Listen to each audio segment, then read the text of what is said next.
So you're seeing version 3664 of this presentation. I think I had 100 slides prepared for this. And since Daniele asked me 6 months ago, can you do a closing keynote? And can you talk about AI? First, I had like 30 seconds of panic. Then I thought, I know exactly what I want to talk about. I don't want to talk about the tech. I want to talk about how we should relate to the tech, because there are a lot of emotions here. I mean, everything from being really excited about AI to AI leading to major layoffs. We have a lot of, or at least I have a lot of emotions going on, and the tech is here to stay. We cannot control that, but we can control how we can relate to it. So I was a woman on a mission. I was like, okay, here I'm gonna give these people answers. So I read books, I talked with people, I listened to podcasts, I did a bunch of things. And the more I was doing it, the more a sense of anxiety was creeping up. And a little bit was because of these Black Mirror scenarios that I was seeing in front of me. But a little bit was because I wanted to give you answers, but the reality is, I don't know. I don't know. I mean, if you're asking me, do you know which skills do you need exactly? I don't know. And, you know, like, I want to say two things. If you're like there saying, okay, is this woman the only thing between me and after work and she doesn't really know what the hell? I understand. On the other side, I also think if you also feel that you don't know, I'm saying here in front of 300 people saying that I don't know. I think we should normalize that we're all learning. And it's a learning curve, and it's important even to understand that what I have here are not answers. It's a process that I've been going through, and I hope I'm gonna give you some food for thoughts. Because to me, when I realized F word, I don't know, and I have to stay onto a stage talking about it. Knowing that I don't know started to trickle my product brain, because I'm used to uncertainty. We all are. So what do we do when we don't know? We dig into the question. So I started to identify, this is my problem space. Where should I put my attention? Everything is moving fast. What should I focus on? And maybe you're even like, really? Isn't AI supposed to make us all so efficient that we don't even have to think? We can do 3,000 things at the same time. I want to run a little experiment with you to show you how I came to this specific problem space. And I'm going to show you some sentences, and I want you to bring up your hand if you have done any of those in the last week. So let's try. Did you, in the last week, prompt instead of thinking, I do it all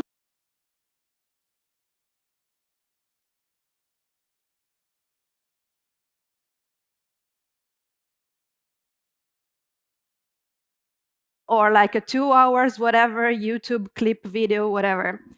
Or consuming everything 2x speed because there are like 600. Yeah, I wish I had 6 hands. I've done all of this.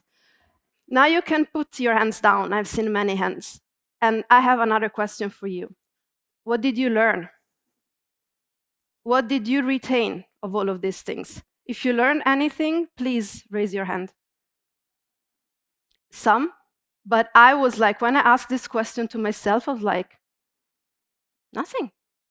Like, you know, I'm doing all these things, and what did I get from it?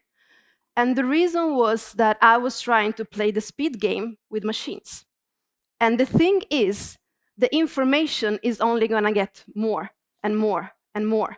And if we try to play the speed game, we're going to lose. So instead of like running and running, I decided I need to focus.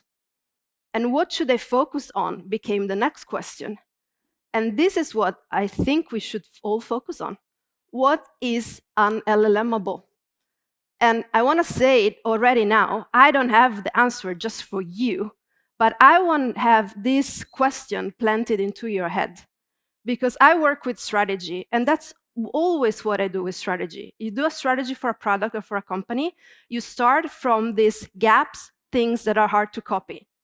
And this is exactly what we should be thinking about. And I'm not going to give you the answer exactly for you, but I'm going to walk you through my thinking and maybe having you give some concrete things, because I'm a bit fed up of everything is like, oh, humans and machine and the gaps and the things, and like, what does that even mean? So I'm going to touch on two things: how to think about skills to find those gaps, and how to think about trust, because those are the things that I believe are going to be really important. So let's start with skills. What skills do I need in the era of AI? $1 billion question. And obviously, I already spoiled it. I don't know. But I started from this to breaking it down. Understanding the skills I need means two things. It's understanding where the market is going and understanding how that applies to me. And the market, where it's going, do we have signals that we can have a look at? And I started to do some research, and I found this, that the lifetime of a skill is 5 years. And I was like, fine. I mean, I'm good with that. 5 years ago, like, I can live with that. And then I did a little bit more of research, and I found that 5 years was the lifetime of a skill. Now it's 18 months. Don't believe me? I'm going to give you one example. Do you remember those prompt engineers? These things that you either were a prompt engineer or you could like forget about getting any job ever, like thousands of dollar jobs ads. Where are they now? Nowhere to be found. And I know maybe some of you are thinking, shit, like, let me just get out of here and like learn all the things that I have to learn.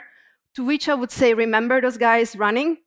It's not like that we're going to fix it. The signal here is that learning and unlearning is the skill, because things are only going to get faster. So you're going to have to be good at learning and unlearning all the time. And you do that, if you ask me, with curiosity. So what do I mean with that? I have this question that I call, like, to define what I call curious intentionality. So how are you curious with intention?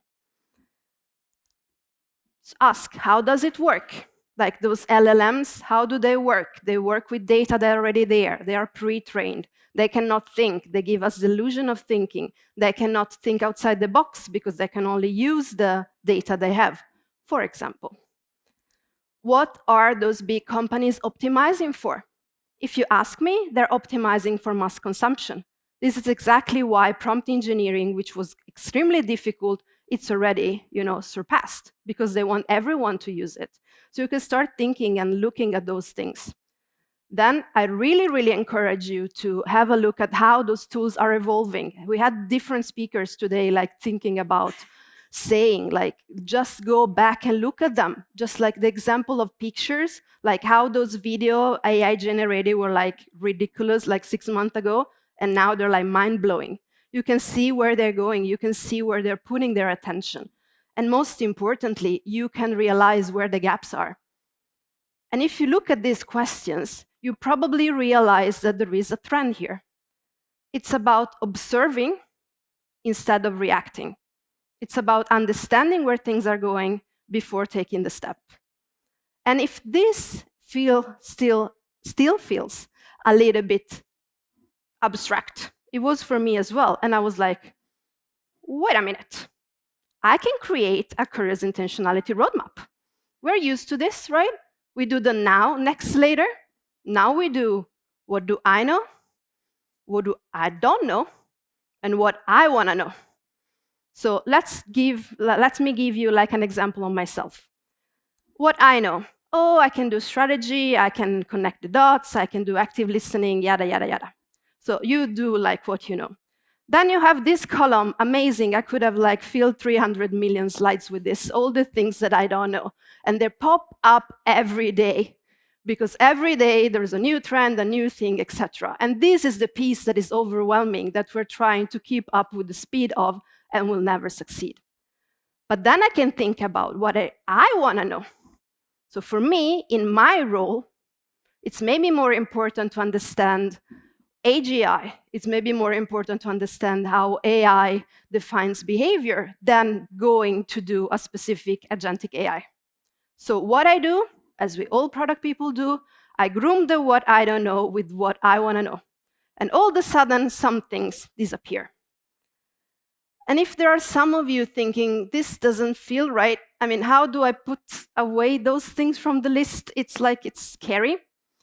I want to try another experiment. How many of you in the last week have talked with their boss saying that it's too much, we have to focus, it's like we're gonna spread ourselves too thin, otherwise it's like we're never gonna get anywhere, and it's like, what the hell are we thinking? Yeah, I do that at basically every day. This is the same. You know, if you don't strategize, if you don't put like some eggs in some basket, you're not gonna be anywhere. So if it feels scary, it's because it is scary, but if it is scary, it's gonna move me needles. And what I also wanna say is that if you skip an innovation bit, you're gonna be fine. Remember those prompt engineers, right? Like if you're curious, if you're intentional, if you pick up the signals, you're gonna get there. Don't like let the FOMO drive you. Instead, think intentionally of what you want to know.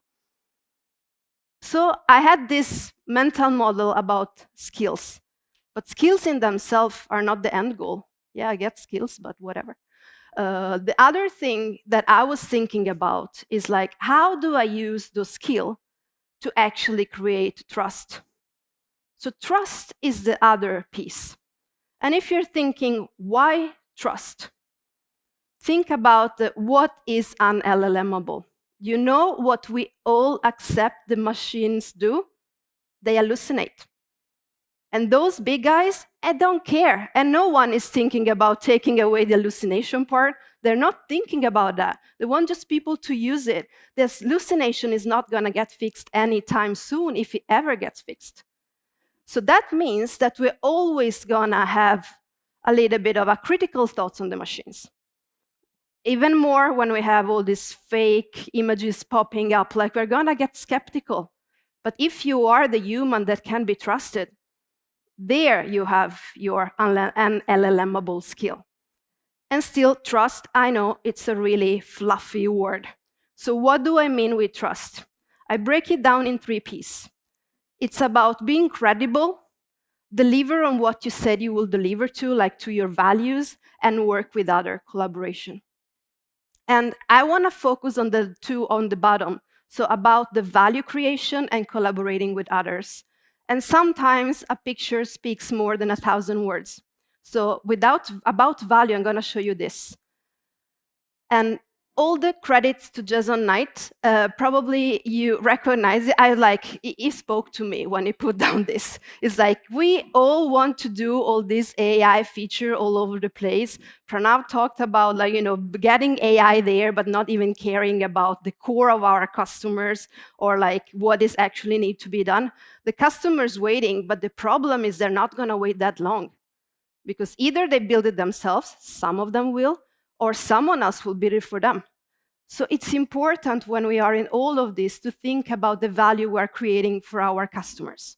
And maybe you're there and like, Francesca, you're kicking a freaking open door. I try to convince all my stakeholders every day that this is like no use of AI, why are we even doing, etc. And here comes the 3rd pillar of trust, which is collaboration. And this is a lesson that I had to learn the hard way. And I would me 6-7 years ago would have said, okay, let me try to prove you why this AI feature will not work. What I realize now that if I try to prove something, if I try to convince somebody, not going to work. It's too much reputation, feeling, other stuff on the line. So instead, I have now another method, which is trying to involve them. And I'm going to show you like a process diagram kind of thing that I use. And I'm going to show you how it could be applied to this AI feature kind of example. So my idea is that I'm not collecting the data to try to convince you, but I'm collecting the data. Obviously, you do your homework, but then you present it to your stakeholder as, this is my thinking, what am I missing? So instead of saying, this is what I think, give me feedback, and then you're like, getting in something, and then you massage it, and you only have like a in-between thing that doesn't solve anything, or maybe the highest paid person gets like the final vote. Here you try to massage it around during the process. And 3 scenarios happen if we take that example of AI. You either find an AI feature together that makes a lot of sense, win. You go through this process and you say, okay, this doesn't make any sense, but it's not me proving it to you. We come to that together, win. Or 3rd scenario, you're gonna end up doing that feature anyway, because life is life. But you have people in the process who probably have seen your point of view, and you show that you have taken responsibility and you have created trust. You know what this process is? It takes time. It takes freaking long time. And this is the other thing that is unalienable. You put your energy in building trust. And I have some PMs in my team telling me, Francesca, this feels like we are rewashing the laundry that was already cleaned over and over and over. It's true, because it's like you get frustrated, you want to get like the next step, but you're not building trust in that way. And also, you're going to be one of the few that have the energy of not only prompting something and getting out there, but you work with people to get out there. So if we go back to my question, where should I put my attention? What is unalienable? Where should I put my energy now? I would say to you, strategize, do not react. Everything around us is trying to make us move fast, fast, fast, fast, and faster. And if you think about it, the technology, they only want us to use it without thinking. Instead, stop and strategize and think what is best for you.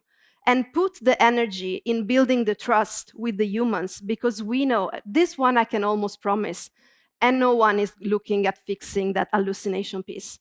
No one cares, but you can be the other one where that doesn't hallucinate.